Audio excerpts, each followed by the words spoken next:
नमस्कार, स्वागत है आप सभी का एजुकेशन के 86 में। चैनल पे नए हैं तो चैनल को सब्सक्राइब कीजिए, बेल आइकन दबा के।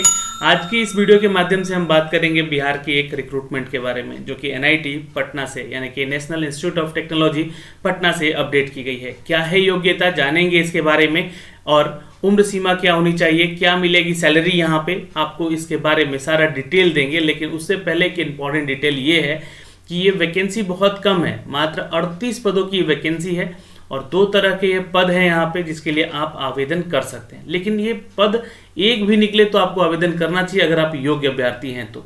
यहाँ पे फीस भी लिया जा रहा है आपको आवेदन करने का। जी हाँ, जो भी कैटेगरी वाले छात्र हैं उनको 200 और जो नॉन कैटेगरी में हैं उनको 400 रुपये फीस यहाँ से लगेगा फॉर्म भरने का। तो ये पहले मैंने आपको जानकारी दे दी है और अब आपको मैं सीधे लिए चलता हूँ उसके सारे अपडेट पे। लेकिन उससे पहले एक छोटा सा अपडेट ये देना चाहूँगा कि जो भी छात्र बिहार बीपीएससी परीक्षा की तैयारी कर रहे हैं उनके लिए अनअकैडमी लेकर आया है दोस्तों बीपीएससी के लिए ये 1 ईयर का सब्सक्रिप्शन कोर्स। तो आप अगर ये सब्सक्रिप्शन कोर्स लेते हैं तो आपको 6 महीने का एक्सटेंशन भी यहाँ से मिल पाएगा दोस्तों। तो आप जल्दी करें और सब्सक्राइब जरूर कर लें अनअकैडमी को। नीचे दिए गए डिस्क्रिप्शन में लिंक है। बिहार बीपीएससी, बिहार दरोगा या बिहार कांस्टेबल की तैयारी करते हैं तो भी आप अनअकैडमी के लर्निंग ऐप पे डाउनलोड कीजिए यहाँ पे और अपने इस कोर्स को परचेज कर सकते हैं। अगर आप यहाँ पे एक रेफरल कोड हमारा यूज़ कीजिएगा जो कि जितेंद्र 10 है, नीचे मैंने डिस्क्रिप्शन में लिख रखा है, तो इसको इस्तेमाल कर लीजिएगा। आपको 10% का डिस्काउंट भी यहाँ पे अवेलेबल हो जाएगा। दोस्तों प्राइस हाइक होने वाली है, उससे पहले ही आप यहाँ पे जल्द से जल्द बीपीएससी या बिहार दरोगा या बिहार एसएससी या सीएसबीसी की परीक्षाओं की तैयारी के लिए एनरोलमेंट ले सकते हैं। तो चलिए अब मैं सीधे आपको लिए चलता हूं दोस्तों अगली अपडेट पे, जो कि पटना एनआईटी का ये ऑफिशियल नोटिफिकेशन आपको दिखला रहा है। और ये पटना एनआईटी का ऑफिशियल अपडेट जो है एडवर्टाइजमेंट संख्या एनआईटीपी रिक्रूटमेंट 2022 है, जहां पे मैंने आपको बताया कि ये जो वैकेंसी है ये 2 वैकेंसी है, एक तो जूनियर असिस्टेंट अकाउंट्स की है और एक जूनियर असिस्टेंट की है। तो दोनों ही में 19 पदों की टोटल वैकेंसी अपडेट की गई है। कैटेगरी वाइज आप सीट यहाँ से चेक जरूर कर सकते हैं।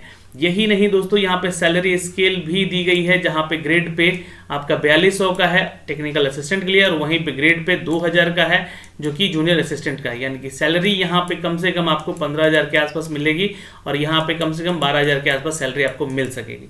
जूनियर असिस्टेंट के लिए अगर आप आवेदन करते हैं दोस्तों तो 12th पास होना जरूरी है। उसके साथ साथ और क्या एलिजिबिलिटी क्राइटेरिया है मैं आपको ये सारा डिटेल आपको यहाँ से अपडेट करता हूँ। तो मैं सीधे इसके जो कि क्वालिफिकेशन और एज वगैरह सब कुछ क्राइटेरिया बताया गया है उस पर ले चलता हूँ। पहले हम बात करेंगे एक्सेंचर 1 की, यानी कि यहाँ पे जो पोस्ट दिया गया है हमारा टेक्निकल असिस्टेंट का उसके बारे में, जूनियर असिस्टेंट का उसके बारे में। तो ये वैकेंसी का अपडेट देखिए, उसके बारे में फिर बताऊंगा ऊपर। नेम ऑफ द पोस्ट है यहाँ पे जूनियर असिस्टेंट का 19 पोस्ट है, ये ग्रुप सी का पोस्ट है और इसके लिए जो सैलरी स्केल दी गई है ग्रेड पे 2000 की दी गई है। ये सेकंड वाला जो है अपडेट 19 पदों की जो वैकेंसी है उसकी अपडेट है। अब यहाँ पे दोस्तों नॉन सिलेक्शन पोस्ट यहाँ पे नहीं है, एप्लीकेबल नहीं है। आप यहाँ पे सिर्फ और सिर्फ आवेदन करेंगे जूनियर असिस्टेंट के पद के लिए, जहाँ पे एज क्राइटेरिया आपका 27 साल दिया गया है और इसमें एज रिलैक्सेशन भी मिलेगा जो भी छात्र यहाँ पे कैटेगरी से बिलोंग करते हैं। ओके दोस्तों, एजुकेशन एंड क्वालिफिकेशन रिक्वायरमेंट है यहाँ पे, देखते हैं। आपका सीनियर सेकेंडरी यानी कि 10+2 कंप्लीट होना चाहिए। उसके साथ साथ आपका टाइपिंग स्पीड 35 वर्ड पर मिनट का भी होना चाहिए। प्रोफिशिएंसी इन कंप्यूटर वर्ड प्रोसेसिंग पे या स्प्रेडशीट पे, दोनों पे ही, ठीक है। डिजायरेबल क्या है भाई यहाँ पे कि proficiency in other computer skill, stenography skill है तो आपको यहाँ से प्रेफरेंस मिल सकता है। तो ये थोड़ा सा ध्यान जरूर दीजिएगा। ओके, एज क्राइटेरिया को लेकर जो भी बात की गई है वैसे तो आप ध्यान रखिएगा, और एजुकेशन क्वालिफिकेशन को लेकर तो जो आपका है यहाँ पे अप्लीकेबल नहीं है और डायरेक्ट रिक्रूटमेंट है ये, और यहाँ से आप आवेदन करेंगे और आपने 10+2 पास किया है तो, और कंप्यूटर स्किल आपके पास है, यहाँ पे टाइपिंग वगैरह जो भी बताया गया है तो आवेदन ज़रूर कर लीजिएगा। अब एक्सेंचर 2 में अपडेट किया गया है दोस्तों उन टेक्निकल असिस्टेंट्स के पोस्ट के लिए, जहाँ पे टोटल वैकेंसी देखिए 19 है ना, और ये आपको डिसिप्लिन वाइज जो है यहाँ पे आपको एक एक करके वैकेंसी अपडेट की गई है। तो चलिए देखते हैं। तो पहला वैकेंसी है दोस्तों टेक्निकल असिस्टेंट का इन हैवी स्ट्रक्चर के लिए, जहाँ पे आपको BE/BTech होना चाहिए सिविल इंजीनियरिंग में और किसी भी रिकॉग्नाइज्ड यूनिवर्सिटी से आपका डिग्री होना चाहिए, या फिर अपने फर्स्ट क्लास डिप्लोमा सिविल किया है then you can also apply. है ना, एक्सेलेंट एकेडमिक रिकॉर्ड बोला गया इधर, है ना, आवेदन करने के लिए। डिजायरेबल एक्सपीरियंस अगर आपके पास है, मतलब कि आपके पास एक्सपीरियंस है, नॉलेज है, तो आपको यहाँ से प्रेफरेंस मिलेगा। हैवी स्ट्रक्चर में आपके पास नॉलेज या एक्सपीरियंस है तो। टेक्निकल असिस्टेंट के लिए पोस्ट है दोस्तों दूसरा यहाँ पे water resources and the hydraulic engineering में एक पोस्ट यहाँ भी है। बीटेक मांगा गया है सिविल में और डिप्लोमा है सिविल में, तो भी आप आवेदन जरूर कीजिएगा। यहाँ भी एक्सपीरियंस अगर आपके पास है वाटर रिसोर्सेज को लेकर तो आपको प्रेफरेंस जरूर मिलेगा। टेक्निकल असिस्टेंट का पोस्ट है दोस्तों पावर सिस्टम लैब में, तो यहाँ बीटेक मांगा गया है इलेक्ट्रिकल इंजीनियरिंग में, जहाँ पे आपके अगर डिप्लोमा भी है तो भी आप इधर इसके लिए आवेदन करेंगे। एक्सपीरियंस रखते हैं आप इस क्षेत्र में पावर सिस्टम लैब में, तो आपको यहाँ से प्रेफरेंस मिलेगा आवेदन करने के बाद। दोस्तों टेक्निकल असिस्टेंट का एक पोस्ट और दिख रहा है यहाँ पे electrical mechanic lab, basic electrical engineering lab को लेकर। यहाँ पे इलेक्ट्रिकल इंजीनियरिंग किए हैं या डिप्लोमा किए हैं तो आपको इधर आवेदन करना पड़ेगा। और डिजायरेबल यहाँ पे एक्सपीरियंस को लेकर फिर से दिया गया है कि आपको यहाँ पे इस लैब में या रिक्रूटमेंट होनी चाहिए। दोस्तों टेक्निकल असिस्टेंट की पोस्ट यहाँ पे RF and the microwave engineering को लेकर है। एक पोस्ट यहाँ भी है जहाँ पे आपको इलेक्ट्रॉनिक्स एंड कम्युनिकेशन में जी हाँ इंजीनियरिंग होना चाहिए, या फिर आपने डिप्लोमा कर रखा है इसी में, then you can also apply for this post. यहाँ भी एक्सपीरियंस जो है आपका डिजायरेबल दिया गया है कि आपके इस सेक्टर में अगर एक्सपीरियंस है, नॉलेज है आपको, तो प्रेफरेंस जरूर मिलेगा। टेक्निकल असिस्टेंट का VLSI में एक पोस्ट है जिसमें कि आपको इलेक्ट्रॉनिक इसी के लिए ही छात्र यहाँ पे आवेदन करेगा। और यहाँ भी एक्सपीरियंस मांगा गया है FPGA बोर्ड से, अगर आपने एक्सपीरियंस किया है then you can also apply for the post, आपको प्रेफरेंस जरूर मिलेगा। टेक्निकल असिस्टेंट कम्युनिकेशन इंजीनियरिंग में ही मांगा गया है यहाँ पे इलेक्ट्रॉनिक्स एंड कम्युनिकेशन में, और डिप्लोमा है इलेक्ट्रॉनिक्स एंड कम्युनिकेशन में, तो भी आप आवेदन करेंगे। एक्सपीरियंस है तो आपको यहाँ पे देखिए डिजायरेबल लिखा गया, एसेंशियल लिखता तो मतलब जरूरी था, बट यहाँ पे डिजायरेबल लिखा गया मतलब कि है तो भी ठीक है, नहीं है तो भी ठीक है। बट अगर आपके पास सिग्नल प्रोसेसिंग का एक्सपीरियंस है तो आप आवेदन जरूर कर लीजिएगा। यहाँ पे टेक्निकल असिस्टेंट के लिए एक और पोस्ट है जो कि माइक्रो प्रोसेसर माइक्रो कंट्रोलर में, तो यहाँ पे आपका जो इंजीनियरिंग है वो इलेक्ट्रॉनिक्स कम्युनिकेशन के साथ साथ अगर आपने डिप्लोमा भी किया है, मतलब कि साथ साथ नहीं अलग से किया है, तो भी आवेदन करेंगे। डिजायरेबल यहाँ पे एक्सपीरियंस मांगा गया है माइक्रो प्रोसेसर के लिए, या स्किल एम्बेडेड सिस्टम पे आपने काम किया है तो आप इधर आवेदन जरूर कर लीजिएगा। अगला पोस्ट है technical assistant for the science lab के लिए, 2 पोस्ट है यहाँ पे, और इसके लिए आपसे BSc इन केमिस्ट्री मांगा है या BSc इन फिजिक्स मांगा है, तो आप इसके लिए आवेदन जरूर कीजिएगा। मास्टर डिग्री आपके पास है फिजिक्स केमिस्ट्री में 50% के साथ, then you can also apply for the post. तो यहाँ से एक्सपीरियंस भी अगर आपके पास फिजिक्स लैब या केमिस्ट्री लैब का है तो आवेदन जरूर कीजिएगा, आपको यहाँ से प्रेफरेंस जरूर मिलेगा। टेक्निकल असिस्टेंट के पोस्ट है यहाँ पे आर्किटेक्ट लैब स्टूडियो को लेकर, 2 पदों की वैकेंसी है। फर्स्ट क्लास का डिग्री चाहिए बी आर्किटेक्ट में तो आवेदन कीजिएगा, या डिप्लोमा कर रखा है बी आर्किटेक्ट में, then you can also apply for the post. Experience भी यहाँ पे है तो आवेदन कीजिएगा।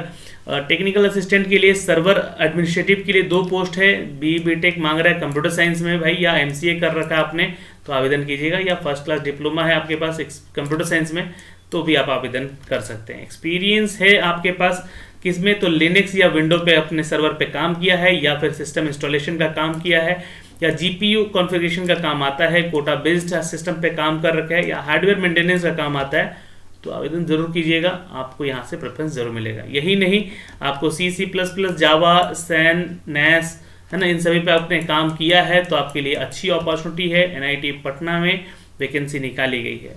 Technical assistant for the programming के लिए एक पोस्ट है यहाँ पे।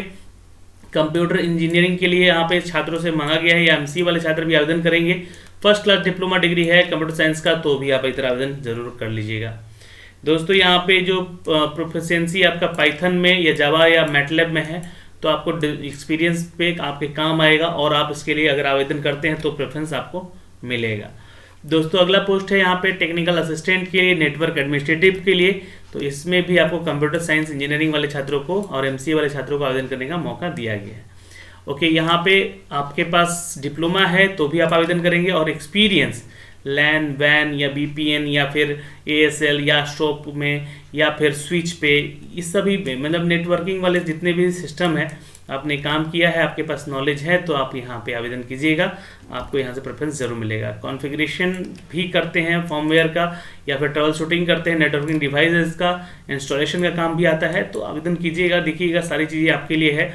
आप लोग यहाँ से चूज़ कर लीजिएगा जिसमें आपको वर्क एक्सपीरियंस है, एक बार बता दीजिएगा, वहाँ पे आप फॉर्म में या रिज्यूमे में अपने मेंशन कर दीजिएगा, तो आपको यहाँ पे बेनिफिट मिलेगा। टेक्निकल असिस्टेंट का एक पोस्ट है हार्डवेयर में, जहाँ पे आपको कंप्यूटर साइंस वालों के लिए ही आवेदन करने का मौका है, एमसीए वालों को भी मौका है और डिप्लोमा वाले छात्रों को भी मौका है।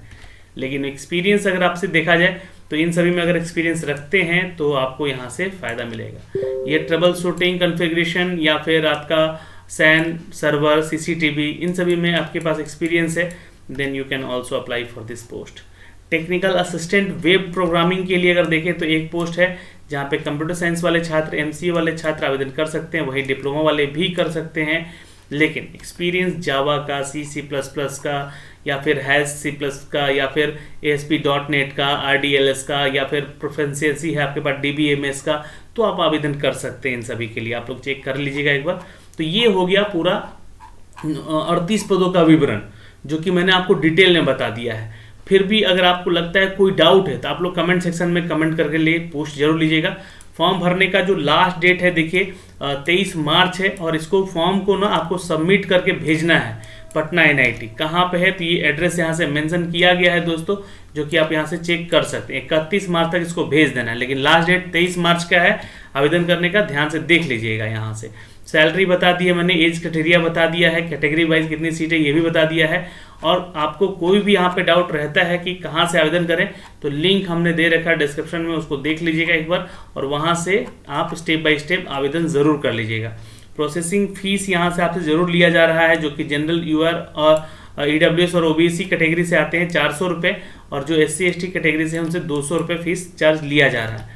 सिलेक्शन क्राइटेरिया क्या है यहाँ पे, तो आपका एक स्क्रीनिंग ऑनलाइन टेस्ट हो सकता है, जी हाँ। और उसके अलावा दोस्तों यहाँ पे आपके जब टेस्ट होंगे उसके बाद आपका एक लिस्ट शॉर्ट लिस्ट किया जाएगा, जिसके जरिए आपका चयन किया जाएगा और आपको इंटरव्यू के लिए भी बुलाया जाएगा। अब उस टेस्ट में, स्क्रीनिंग टेस्ट में दोस्तों आपसे क्वेश्चन पूछे जाएंगे आपके डिसिप्लिन से रिलेटेड, और आपके MCQs कुछ क्वेश्चन होंगे जो कि एप्टीट्यूड वगैरह से भी रिलेटेड होंगे, और कुछ डिस्क्रिप्टिव पेपर भी होंगे जो कि आपको आंसर्स यहाँ पे शॉर्ट करके लिखने होते हैं, तो उससे भी आपको पास करना पड़ेगा, इस टेस्ट को यहाँ से क्लियर करना पड़ेगा। डॉक्यूमेंट्स क्या क्या चाहिए यहाँ पे, तो मैट्रिकुलेशन का सर्टिफिकेट चाहिए भेजने के लिए, हायर यानी कि 12th का सर्टिफिकेट चाहिए आपको यहाँ पे, डिग्री का सर्टिफिकेट या डिप्लोमा का सर्टिफिकेट आपके पास है तो वो, और जो भी कैटेगरी आप कास्ट से बिलोंग करते हैं as per the government rule 2015 के तहत जो भी आपका रूल है, उस रूल के तहत आपको रिलैक्सेशन जरूर मिलेगा अगर आप कैटेगरी में आते हैं तो। ये बाकी आपके इंस्ट्रक्शन है, आप इसको ज़रूर पढ़ लीजिएगा दोस्तों। ये सारा डिटेल मैंने आपको इसके ऑफिशियल वेबसाइट से अप टू डेट किया है NIT पटना के, तो आप लोग जो है प्रोसेस देख लीजिएगा यहाँ से जाके कि आपको कैसे और कहाँ से आवेदन करना है, मैंने लिंक डिस्क्रिप्शन में दे भी रखा है यहाँ पे। चलिए, ऑल द बेस्ट, मिलेंगे आपसे अगले वीडियो में, तब तक के लिए धन्यवाद।